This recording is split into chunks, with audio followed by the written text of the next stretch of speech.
Sometimes it feels like Disney World is its own small country. So it's no surprise to learn that Walt Disney World has its own government. It's called the Reedy Creek Improvement District. How did it come about? Why did it come about? And should it continue to exist?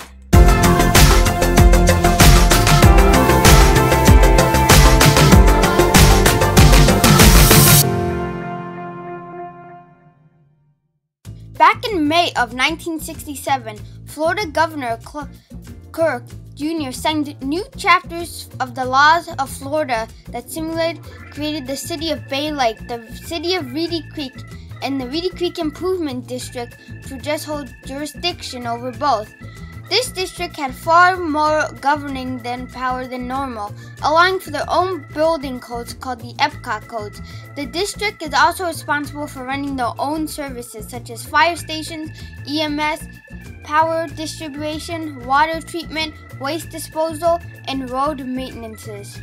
The district is governed by a 5-person board of supervisors who are elected into their position by the landowners within the district, who again is Disney, or especially it's a set of trusted and loyal residents that Disney allows to live on property. This means that Disney isn't able to select a board who will govern this district in a way that benefits their need as a resort. On paper, Disney and the Reedy Creek Improvement District are two separate entities, but realistically speaking, they're one and the same. The district was designed by Disney to operate in a way such that Disney would be able to steer its direction unproposed. So why did they go through all the trouble? After all, Disneyland doesn't need its own government to be successful. Universal Studios Florida doesn't, so why does Disney World? Well, it's rooted in the original plans for all of the land Disney bought in secret, Epcot. Walt had dreams of a functional city of the future that would act as an example for the rest of the world to follow. It was an idea born of the mid-1960s, when cities in America were facing a rise in crime and a drop in quality for life. Epcot was meant to be a cutting-edge city that would constantly be upgraded to showcase and utilize new and exciting technology. This had Walt worried that the red tape of old realistic building codes and construction regulations would slow down that progress and at times put a stop to it. He obviously wanted everything to be safe, but they wanted to go about it the Disney way. So by forming the Reedy Creek Improvement District, Disney would have more than anything else the freedom to develop Epcot how they saw fit. Unfortunately, Walt Disney World passed away in December of 1966 before he could realize his dream of Epcot. Walt's brother Roy would ultimately decide to lead the company and move forward with the plans for Disney World, which would be renamed to Walt Disney World.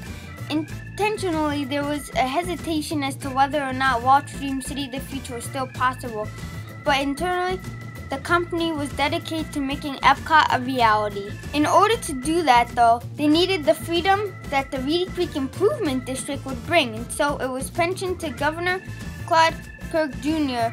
Now, for a moment, let's put ourselves in his shoes. Disney has approached us with plans to build a cutting-edge city of the future, who dreamed up by the very man who came up with Tomorrowland, Florida, which at the time wasn't the tourism-heavy Hitler it is today, had the opportunity of being the home of a city that the rest of the world would look for inspiration at the time, where city life was gaining an especially bad reputation and would bring with the hundreds of millions of dollars of investment to the state, not to mention tens of thousands of jobs in multiple industries for Epcot's industrial park. All Disney asked for in return was a specially legislated district to get the job done. While this combination of powers was now, no individual power granted to the district would be uncharted territory for Florida. Lastly, the whole country was still facing the shock of losing the American icon behind it all, the near universally loved Walt Disney.